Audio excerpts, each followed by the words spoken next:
আজকে 2025 সালে বসে আপনাদের সামনে যখন কথা বলতেছি তখন আপনাদের কাছে পুরো ব্যাপারটা খুব অবিশ্বাস্য মনে হবে।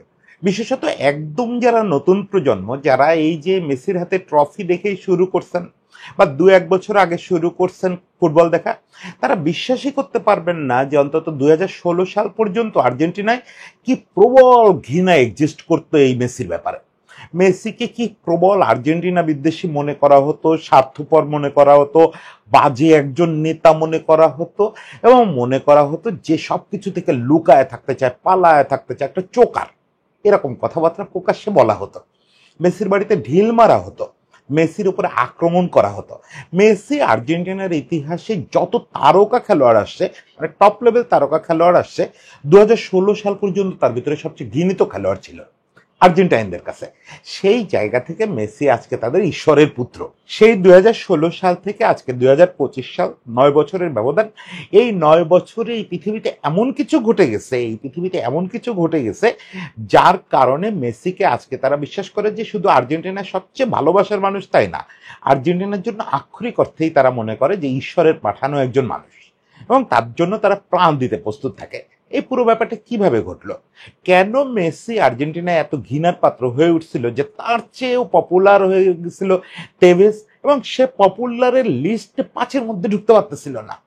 কেন এই অবস্থাটা হয়েছিল এবং কিভাবে সেই ব্যাপারটা পুরোটা বদলে গেল? কিভাবে এই প্রবল ঘৃণা প্রবল ভালোবাসায় পরিণত হলো? এই জিনিসটা আজকে একটু গল্প করি, আসেন। দেখেন, মেসির সঙ্গে আর্জেন্টিনার এই যে ভালোবাসা এবং ঘৃণার সম্পর্ক, মূলত ঘৃণারই সম্পর্ক ছিল লম্বা সময় ধরে। এইটা নিয়ে অনেক লেখালেখি হয়েছে।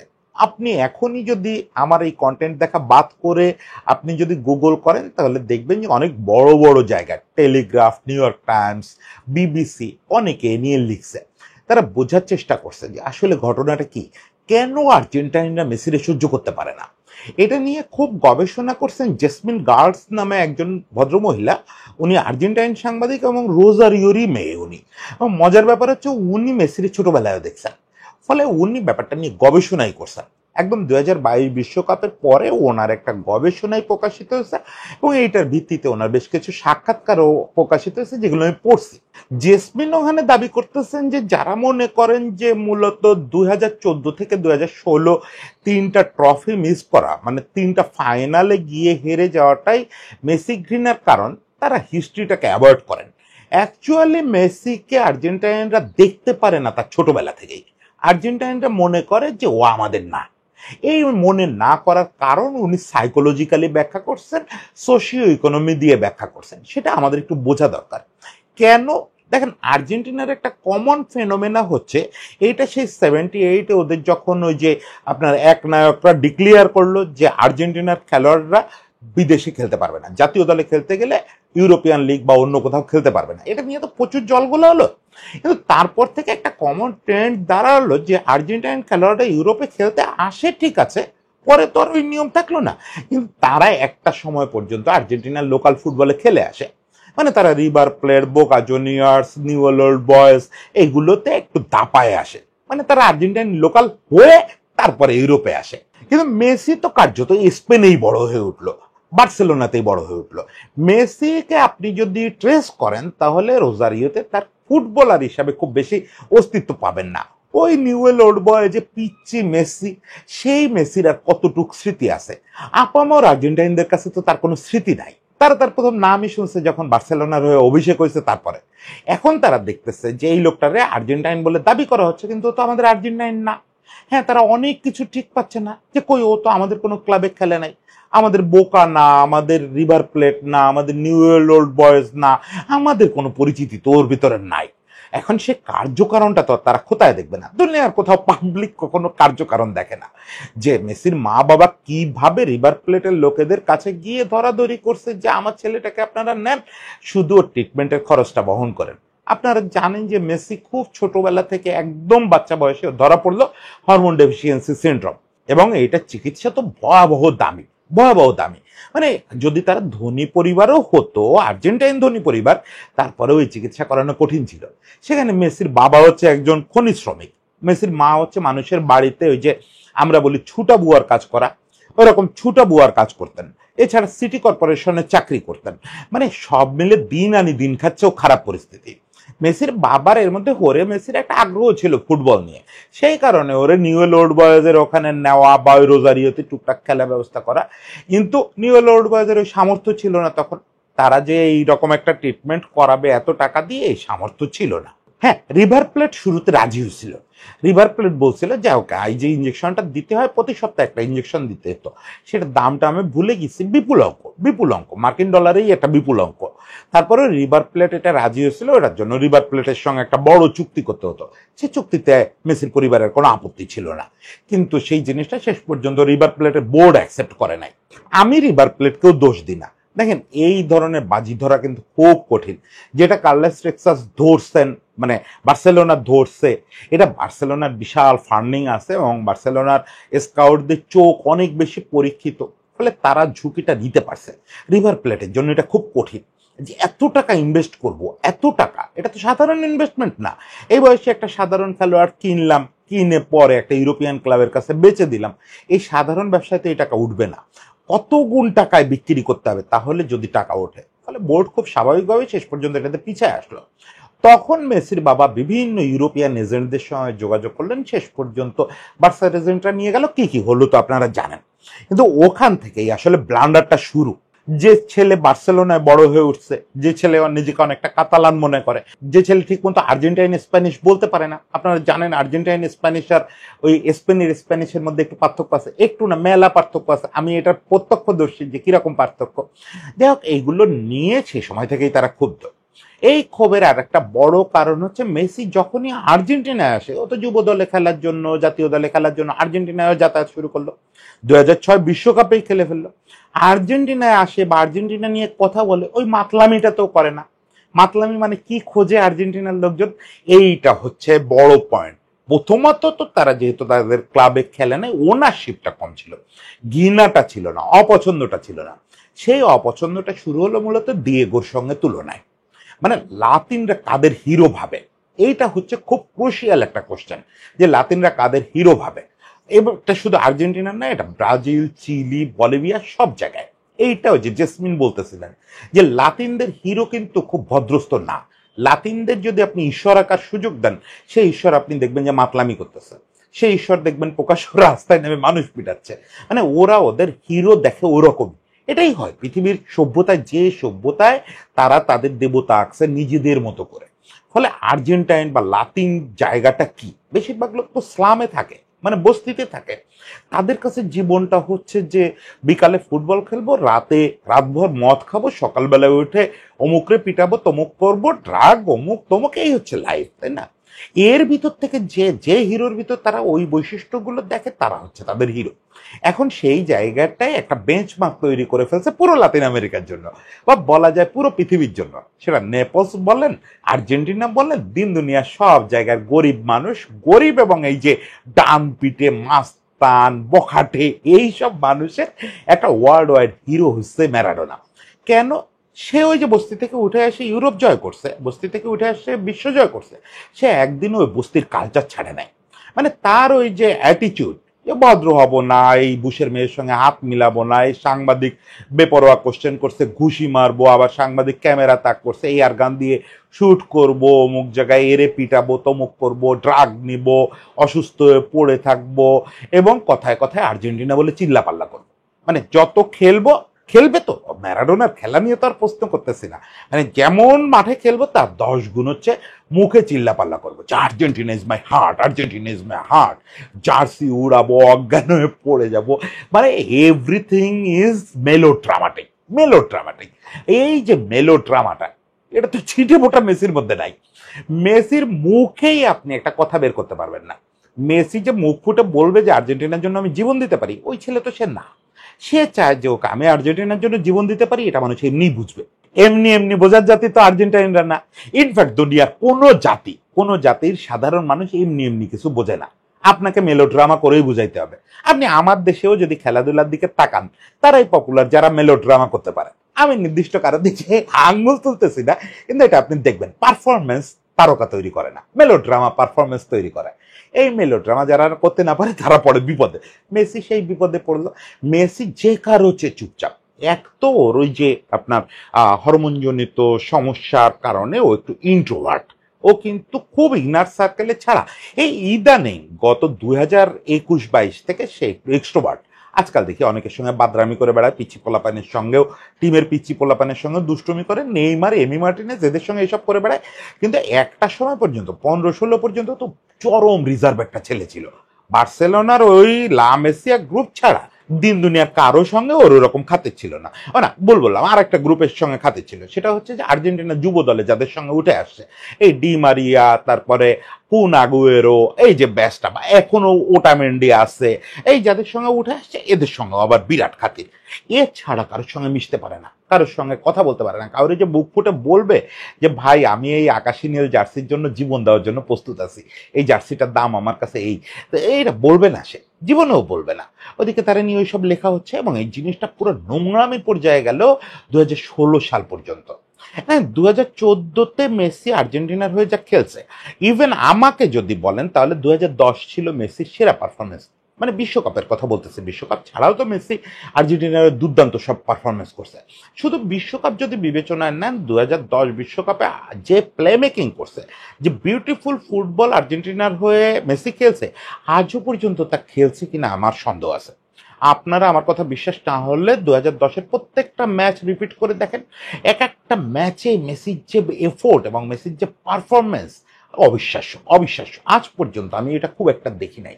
মেসির পরে অনেক কিছু জিতছে, হারছে, ফাইনালে উঠছে, কিন্তু ওই যে কোয়ার্টার ফাইনাল পর্যন্ত যা খেলছে ওটা অবিশ্বাস্য ছিল। আচ্ছা ঠিক আছে, মানুষ এত গুণমুগ্ধ হয় না যে একবার বিউটিফুল দেখে পছন্দ করবে। 2014 তো ঘটলো, এরপরে 2014-তে তো সে একা, 2022-এ এসে তার পাশে তো একদল বাচ্চা ছিল, কমিটেড বাচ্চা ছিল।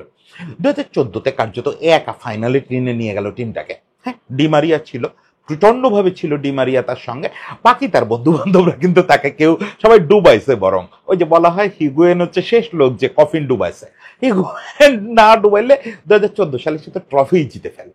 এই বাকি বন্ধু বান্ধবরা কেউ ই করে না। হ্যাঁ, ডিমারিয়া তারে ওই টানায় সবসময় হেল্প করছে। স্টিল 2014-র ওই অতি মানবীয় এফোর্ট আর্জেন্টাইনদের সন্তুষ্ট করতে পারলো না। তারা ওই নোংরা কথাবার্তা এগুলো চালালো এবং 2014 ফাইনালে হারার পরে ডিমারিয়ার বাড়িতে আক্রমণ হলো। সেটা তো আপনারা জানেন যে ডিমারিয়া সেই রাতে, মানে ডিমারিয়ার সিদ্ধান্ত নিয়েছিল ফুটবল তো দূরে থাক, সে পৃথিবীতেই থাকবে না, আত্মহত্যার সিদ্ধান্ত নিয়েছিল। একই সঙ্গে মেসির বাড়িতেও ঢিল টিল মারা হলো এবং জিনিসটা 15-16 পরের 2 বছরে নোংরা আকার ধারণ করলো। আরো দুটো ফাইনালে হেরে গেল, দুটো, একটা কোপা আর একটা শতবর্ষী কোপা, দুটোরই ফাইনালে হেরে গেল এবং সবগুলোর জন্য কিন্তু দায় ওই আসলে একটা দুটো গোল মিসের। যাই হোক, দায় জারি হোক, শেষ পর্যন্ত ওই পেনাল্টিটা মিস করার পর 2016 সালে সে আকাশের দিকে তাকায় থাকলো, বসে পড়লো এবং সিদ্ধান্ত নিল যে সে আর খেলবে না। এই জিনিসটা পুরো পয়েন্ট ফ্লিপ করে দিল। এইটা জেসমিন বলতেছেন যে এই মোমেন্টটার জন্য আর্জেন্টাইনরা প্রস্তুত ছিল না। এই যে ধাক্কাটা লাগলো, এই যে মেসি উঠে দাঁড়ায় বললো যে এনাফ ইজ এনাফ, আমি আর আর্জেন্টিনার হয়ে খেলতে পারবো না, আমি আর নিতে পারতেছি না, এই জিনিসটা পয়েন্ট ফ্লিপ করে দিচ্ছে। দেখেন, এর মধ্যে থেকে আমি একটু ওই যে সিনেমার মতো যদি একটু পেছনে যাই, পেছনে গেলে আমি আপনাকে দুটো ঘটনা বলি যে মেসি আসলে আর্জেন্টিনাকে কোথায় রাখে। এমনিতে তো আপনারা সবাই বোঝেন, আজকে আর এটা বুঝায় বলার দরকার নেই যে সে আর্জেন্টিনার জন্য কি করতে পারে। সে কিন্তু একটা কথা বারবার বিভিন্ন ইন্টারভিউতে বলছে যে সে তখন পর্যন্ত 5টা ব্যালন ডিওর ছিল। আমার দিব্যি মনে আছে, বহু ইন্টারভিউতে সে বলছে যে আপনাকে যদি কোনো কিছুর সঙ্গে সুইচ করতে বলা হয় পুরো ক্যারিয়ারটাকে, আপনি কি করবেন। সে বলছে আমার এই যাবৎ অর্জন করা সব কিছু, শুধু 5টা ব্যালন ডিওর না, সব কিছু আমি বদলায় দিতে পারি শুধু আমার ন্যাশনাল টিমের হাতে একটা ওয়ার্ল্ড কাপ ট্রফির জন্য। আমার মেডেলের দরকার নেই, আমার যে পাওনা পার্সোনাল মেডেল ওটার দরকার নেই, আমার আর্জেন্টিনার হাতে একটা ট্রফি দেখলেই আমি সব দিয়ে দিতে পারি।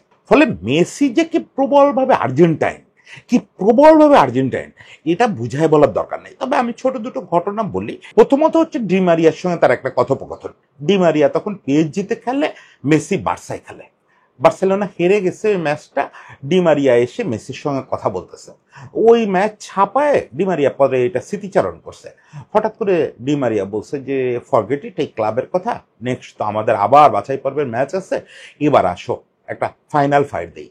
তখন মেসি তার কাঁধে হাত রেখে বলতেছে যে অ্যাঞ্জেল, আমার আর খুব বেশি সময় নাই, বুঝছো, আমার কিন্তু আসলেই খুব বেশি সময় নেই, আমার ধারণা তোমারও সময় ফুরায় আসতেছে, আমরা টের পাচ্ছি না, খুব দ্রুত বয়স বেড়ে যাচ্ছে। তো একটা লাস্ট কিছু একটা করতে হবে। এটা 2021 সালের কথা। তখন ডিমারিয়া তারে বলছে যে দেখো এবছরই তো কোপা, তো আসো আমরা কোপার জন্য একটা লাস্ট ড্রাইভ দিই। বলতেছে অ্যাঞ্জেলা আমি না কোপার কথা ভাবতেছি না। এটা ঠিক যে আমরা দীর্ঘকাল ধরে কোনো ট্রফি জিতি না, একটা ট্রফি জিতলেই মানুষ খুশি হবে। আমি আসলে ভাবতেছি আগামী বছর বিশ্বকাপের কথা। একটা বিশ্বকাপ আমি আর তুমি জিতে রেখে যেতে পারবো না। এইটা যদি না পারি তাহলে আর্জেন্টাইন হিসাবে মরে শান্তি পাবো না জানো, বলে সে আবার ডিমারিয়ারে জড়ায় ধরছে। তখন ডিমারিয়া তারে বলছে যে লিও তোমারে আমি জানি না আমি কতটুকু করতে পারবো, আমার তো তোমার লেভেলের না আমি, কিন্তু যদি বলো যে অ্যাঞ্জেল এই ম্যাচটা জীবন দিয়ে দিলে আমরা ম্যাচ বের করে আনতে পারবো, আমারে বললো আমি জীবন দিয়ে দেবো, আমরা বের করে আনবো এটা। আলটিমেটলি তাই হচ্ছে। অ্যাঞ্জেল ডি মারিয়া মেসির হয়ে ম্যাচ বের করেই এনে দিচ্ছে, ফাইনাল জিতে এনে দিচ্ছে। সেসব গল্প তো জানেন। আরেকটা লোকের একটা কথা বলি, এই গল্পটা বলতেছিলেন ডেভিড ভিয়া।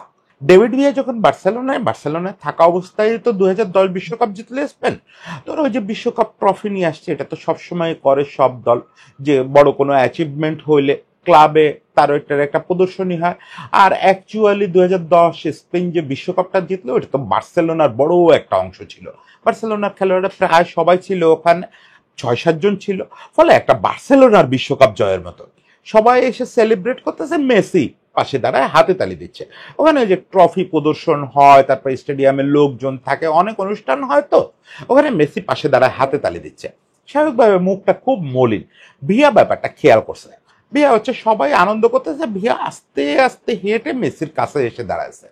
এসে দাঁড়ায় বলতেছে যে লিও তোমারও কংগ্রাচুলেশন, এটা তো আমাদের সবারই একটা অর্জন। তো মেসি তার দিকে হাত বাড়ায় বলতেছে যে তোমার অনেক অভিনন্দন, তোমরা জিতছো, আমি এটা তোমাদের বিজয়টাকে নিজের বিজয় হিসাবেই মনে করতেছি। তখন ডেভিড ভিয়া হঠাৎ করে বলে ফেলছে যে এটা কিন্তু তোমার বিজয় হতে পারতো, তোমার তো সেই বাচ্চা বয়সেই স্পেন অফার করছিল যে তুমি ন্যাশনাল টিমে খেলো। দেখো তাহলে কি হতো, আজকে তুমি থাকতা অ্যাটাকিং মিডফিল্ডে, আমরা যে মাত্র এই একটা দুটো করে গোল জিতে বিশ্বকাপ জিতছি তা তো হতো না, হয়তো আমাদের অলরেডি 2-3টে বিশ্বকাপ থাকতো, তুমি যদি আমাদের সঙ্গে থাকতা, অ্যাটলিস্ট এই বিশ্বকাপটা তো তুমি জয়ের আনন্দ আমাদের সঙ্গে করতে পারতা। তো তোমার কি আফসোস হয় না যে তুমি এই কাজটা সিদ্ধান্তটা ভুল নিছিলা? তখন লিওনেল মেসি ওর দিকে তাকায় বলতেছে যে দেখো ডেভিড, আমি চাইলে তো বিশ্বকাপ জিততেই পারতাম, অ্যাটলিস্ট এই 2010 বিশ্বকাপটা তো আমার নামের সঙ্গে থাকতে পারতো, যদি আমি, যেহেতু আমি স্পেনের সিটিজেন, আমি তো চাইলেই খেলতে পারতাম। কিন্তু একটা জিনিস আমাকে বলো তো ডেভিড, তুমি তো ইংল্যান্ডে খেলছো, তুমি বিভিন্ন জায়গায় খেলছো, আজকে ধরো তুমি যদি ইংল্যান্ডের হয়ে বিশ্বকাপ জিততা, আজকে যেরকম আনন্দ পাচ্ছ, তুমি কি সেই আনন্দটা পেতে? তো ডেভিড ভিয়া চুপ করে রয়েছে। তো বলতেছে এইটাই হচ্ছে ম্যাটার, বুঝছো ডেভিড, আমি কখনো ভুলতে পারবো না, একটা সেকেন্ডের জন্য ভুলতে পারবো না যে আমি আর্জেন্টাইন। যদি ওটা ভুলতে পারতাম তাহলে তো জীবনটা খুব সহজ হতো আমার, তাহলে তো আমার জীবনটা এত কমপ্লিকেটেড হতো না। কিন্তু এটা ভোলা যায় না, ওটা কেউ ভুলতে পারে না। আজকে আমি যদি তোমাদের সঙ্গে এই বিশ্বকাপটা জিতে আসতাম, আমি ঠিকই ওপরে ওপরে সেলিব্রেট করতাম, কিন্তু যখন বাসায় গিয়ে ঘুমাতাম তখন না ওই সেলিব্রেশনের আনন্দটা ভেতরে থাকতো না, একবারও ফিল হতো না যে আমি জিতছি, আমার দেশ জিতছে। তো মানুষের তো নিজের জয়ের চেয়ে দেশের জয়টা বড় জিনিস, সেইটা যেদিন পারবো সেদিন করব। তখন ডেভিড ভিয়া তারে বলছে যে তোমার জন্য শুভকামনা থাকলো যে তুমি কোনো একদিন একটা ট্রফি নিয়েই যাও। তখন ওই যে ডিমারিয়ারে যে কথাটা বলছিল ওই কথাটা বলছিল, একটা ট্রফি না ডেভিড, আমি চাই এবং বিশ্বাস করি যে আমি একটা বিশ্বকাপ নিয়েই অবসরে যাব। কিন্তু সেই জিনিসটা হচ্ছিল না, সেই জিনিসটা হচ্ছিল না 2016 সাল পর্যন্ত। যেটা বললাম যে যে মুহূর্তে চিলির বিপক্ষে ফাইনাল হারার পরে সে অবসর নিয়ে নিল, তার আগ পর্যন্ত যেটা বললাম যে নোংরামি ঢিল মারা অমুক তমুক, বিশেষত আর্জেন্টাইন মিডিয়া, আর্জেন্টাইন মিডিয়া এই যে জেসমিন বলতেছিলেন যে বাকিদের কথা যেমন তেমন, আর্জেন্টাইন মিডিয়া এবং আর্জেন্টাইন যে বিশেষজ্ঞরা মানে লোকাল বিশেষজ্ঞরা, তারা মেসির সঙ্গে যেটা করছে এটা রীতিমতো ক্রাইম। ধরেন সাধারণ পাবলিক ওইসব ম্যারাডোনার ওই যে সোসিও ইকোনমিক ক্যারেক্টার অমুক তমুক এইসব কারণে তারা মেসিরে ঘৃণা করতে পারে, অপছন্দ করতে পারে, ইভেন তেবেসকে মেসির ওপরে রাখতে পারে, এগুলোতে আমি আপত্তি করি না। উনি বলতেছিলেন যে একজন গবেষক হিসাবে, একজন সাংবাদিক হিসাবে এগুলোতে আমি বিস্মিত হই না। কিন্তু আমি যেটা বিস্মিত হই সেটা হচ্ছে আর্জেন্টিনার মিডিয়ার অ্যাক্টিভিটিস দেখে বা আর্জেন্টাইন ফুটবল এক্সপার্টদের অ্যাক্টিভিটিস দেখে। তারা সমানে বলতেছে, পত্রিকায় লেখা হচ্ছে মেসি চোখ পড়লো, মেসি পালায় গেল, মেসি কোনো নেতাই না এবং মেসির কারণে এই দুর্বিপাক হচ্ছে, এবং তারা বোঝানোর চেষ্টা করতেছে যে মেসি আসলে ইচ্ছা করে এটা করে না।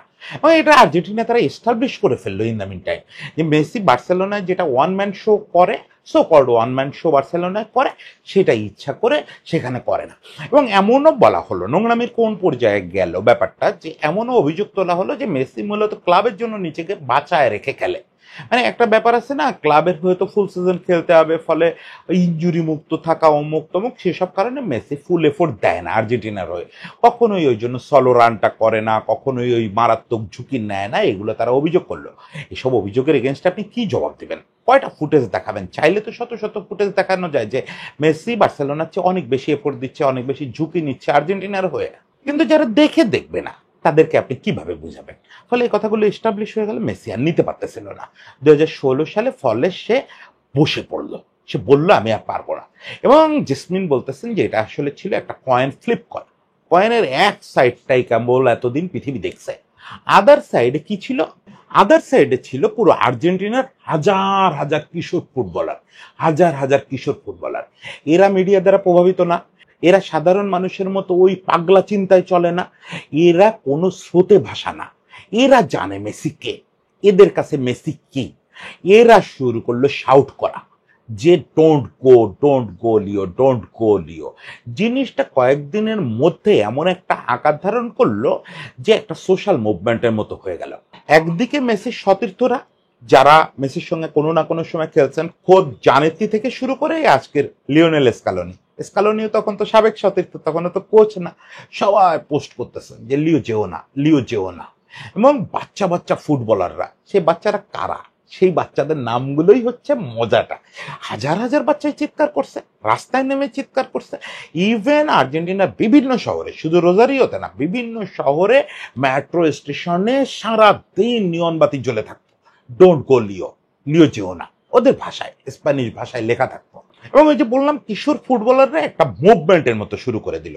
টুইটারে, ইনস্টাগ্রামে, ফেসবুকে, সব জায়গায় তারা পোস্ট করা শুরু করলো যে লিও তুমি যেও না, তুমি যা করছো এটাতে আমরা খুশি।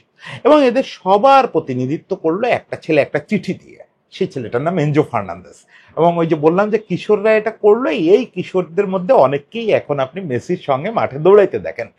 এই যে লাউতারো মার্টিনেজ বা লিসান্দ্রো মার্টিনেজ, এই যে জেনারেশনটা, এই জেনারেশনের প্রত্যেকে এই সময় ভয়েস রেজ করছে যে মেসি যেও না, আমরা আসি, মেসি যেও না, আমরা আসি। আরে তোরা কি আসিস? তোরা তো তখন পিচ্ছি, তখন সব প্রাইমারি স্কুলে পোলাপান।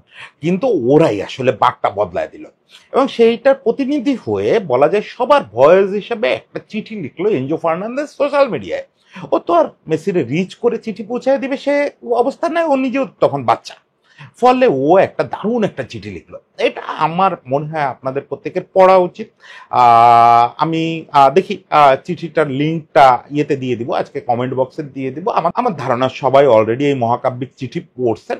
সেখানে সে মানে ওই যে মহাকাব্যিক কথাটা বললাম, কথার কথা না, পদ্যের মতো করে সে একদম শুরুই করছিল এইভাবে যে আমি তোমাকে কিভাবে কনভিন্স করব যখন সারা আর্জেন্টিনা তোমাকে বুঝলো না। সে এইভাবে শুরু করছে, এইভাবে প্যারার পরে প্যারা করে প্রত্যেক প্যারা শুরু করছে, আমি তোমাকে কিভাবে কনভিন্স করব। আমার তো সে কনভিন্স করার ক্ষমতা নেই। যখন আর্জেন্টিনা বুঝলোই না তোমার কি ট্যালেন্ট ছিল, যখন আর্জেন্টিনা অযাচিতভাবে তোমাকে সব ব্লেম দিয়ে গেল, যখন আর্জেন্টিনা তোমার ঘাড়ে সব দোষ চাপায় গেল, যখন আর্জেন্টিনার লোকেরা তোমার খেলাটা উপভোগ করার ক্ষমতা রাখে না, এইভাবে কি অসাধারণভাবে লিখলো এবং পুরোটা বুঝায় দিল যে আমরাই আসলে ডিজার্ভ করি না তোমাকে, আমরা আর্জেন্টিনা ডিজার্ভ করি না। ফলে আমি তোমাকে জোর গলায় বলতে পারতেছি না লিও যে তুমি যেও না। একদম চিঠি শেষে এসে লিখলো যে তুমি ফুটবলটা খেলো, আর্জেন্টিনার হয়ে খেলবা কিনা সেটা পরের কথা, তুমি ফুটবলটা খেলো। হ্যাঁ, আমার রিকোয়েস্ট থাকবে তুমি সব আশা সব কথা বাদ দিয়ে আর্জেন্টিনার হয়ে খেলে যাও, আনন্দের জন্য খেলো, ফর ফান খেলো। কারণ হচ্ছে তোমাকে দেখে আমরা এই কয়েক কোটির যে তরুণ কিশোর, আমরা ওই মজাটা পাই। তোমাকে মাঠে দেখে আমরা বুঝতে পারি যে ফুটবল আসলে কি, ফুটবলের আসল অর্থটা কি। ফুটবলের আসল অর্থ যে ট্রফি জেতা না, ফুটবলের আসল অর্থ যে মজা, আনন্দ। এই জিনিসটা তোমাকে না দেখলে আমরা জানতাম না। তো সেইটার দোহাই দিচ্ছি, এই আনন্দের দোহাই দিচ্ছি, ফুটবল উপভোগের দোহাই দিচ্ছি যে প্লিজ তুমি ফুটবলটা খেলো। আনন্দের জন্য খেলো। এই চিঠিটা মেসি পড়ে, এটা মেসিকে কেউ একজন পড়ায় দিয়েছিল, সে হাউমাউ করে কাঁদছিল। শুধু এই চিঠির কারণে তা না, মেসি পরে সিদ্ধান্ত ওভারটার্ন করলো এবং নিয়তির কি খেলা, এর পরে আরো কয়েকটা বছর গেল, তারপর সেই ব্যাচটা থেকেই কিন্তু বাচ্চারা এসে ওর সঙ্গে জড়ো হলো। ওই যে প্রতীকী সব ছবি দেখেন না, কি সুন্দর সুন্দর ছবি, যে একসময় মেসি কতগুলো বাচ্চা খরগোশ দিয়ে হারছে নিনজা টার্টেলের মতো, সেই বাচ্চাগুলোর মধ্যে লিসান্দ্রো মার্টিনেজ ছিল, এনজো ফার্নান্দেজ ছিল, এই ম্যাকঅ্যালিস্টার ছিল, তারা বড় হয়ে আজকে বৃদ্ধ মেসির সঙ্গে হাঁটতেছে। বৃদ্ধ কিন্তু এখনো মুফাসার মতো সিংহ। সেই ভালোবাসাটা বদলে গেল। আমি বলবো শুধু এই যে কিশোর ফুটবলারদের ভালোবাসাটা বদলে গেছে তা না, বিশ্বকাপ জেতার আগেই এই কিশোরদের কথাবার্তা এবং তাদের যে উন্মাদনা এবং তাদের যে মেসির জন্য জীবন দিতে পারা, এই যে অ্যাটিটিউড, এই অ্যাটিটিউডের কারণে আসলে পুরো আর্জেন্টিনায় রিথিঙ্ক করছে বিষয়টা। এরপরে দেখেন 2018 ডিজাস্টারের পরেও কিন্তু কখনো আর্জেন্টিনা ওইভাবে মেসি সমালোচনা করে নাই। তারা মেসির পাশে থাকছে, তারা বুঝছে যে এই লোকটা যা করার সর্বোচ্চ করতেছে। এখন যদি ট্রফি না আসে তো কি করা, ট্রফি তো কেড়ে আনা যাবে না। শেষ পর্যন্ত তাদের ওই ভালোবাসা, যখন সব ভালোবাসা এসে এক মোহনায় মেলে না, যে এই যে শত শত বাচ্চার ভালোবাসা, হাজার হাজার বাচ্চার ভালোবাসা, আর্জেন্টাইন আপামর মানুষ মনোভাব বদলায় ফেলে তারা ওই পাগল ভালোবাসা থেকে শুরু করে আজকে সেই একটা ভদ্র ছেলে, নিপাট অন্তর্মুখী ছেলের পাশে এসে দাঁড়াচ্ছে সেই ভালোবাসা, মেসির প্রবল চাওয়া, এই সব কিছু মিলে ঈশ্বর তো শেষ পর্যন্ত তারাতে ট্রফির পরে ট্রফি সব তুলে দিলেন। একটা কথা আছে যে ভক্তের ভগবান, শেষ পর্যন্ত আপনি ভক্ত হিসাবে যত বেশি ডাকতে পারবেন ওই স্রষ্টা আপনার তত কাছে আসবে। তাই করছে, আর্জেন্টাইনরা ডাকছে, সে আর্জেন্টিনায় গেছে এবং আর্জেন্টিনা সবকিছু বুঝে পাইছে। আজকে দেখেন সেই টিমটা, আমি একটা কন্টেন্ট করছিলাম গত কোপার পরে যে মেসি এবং 10 বডিগার্ড, আজকে দেখেন সেই আর্জেন্টিনা হচ্ছে মেসি এবং 10 বডিগার্ড না, আসলে 25-30টা বডিগার্ড, যাদের মূল কাজ হচ্ছে মেসির জন্য কিছু একটা করা। এই গ্রহে তো ফুটবলে আর কিছু তার জিততে বাকি নাই, তারপরেও আগামী বিশ্বকাপ সে খেলবে, এর জন্য এটা কিন্তু মেসির চেয়ে এই বাচ্চাদের বেশি আগ্রহ। এই যে কদিন আগে ট্যাগলাফিকো বলতেছিল, তারা জিজ্ঞেস করছে কে মেসি আগামী বিশ্বকাপ খেলবে কিনা, ট্যাগলাফিকো বলছে যে সে আগামী বিশ্বকাপ খেলার জন্য শতভাগ ফিট থাকবে। তো তখন প্রশ্নকর্তা সাংবাদিক জিজ্ঞেস করছে যদি শতভাগ না থাকে, তো বললো যে আপনার কি তার ফিটনেস নিয়ে আগ্রহ নাকি মেসির খেলা নিয়ে আগ্রহ? আমি আপনাকে কথা দিচ্ছি, মেসি যদি 1% ফিট থাকে সেটা যে কারোর চেয়ে বেশি হবে। তো এই হচ্ছে তাদের অ্যাটিটিউড। যে পাওলো দিবালা ধরেন মেসির কারণে তার ক্যারিয়ারটা কার্যত দাঁড়াইতে পারলো না, সে পাওলো দিবালা খোদ রোনালদোর মুখের উপরে বলে আমরা আর্জেন্টাইনরা কিন্তু তোমার ঘৃণা করি, কারণ হচ্ছে তুমি মেসির শত্রু। দিস ইজ আর্জেন্টিনা এখন।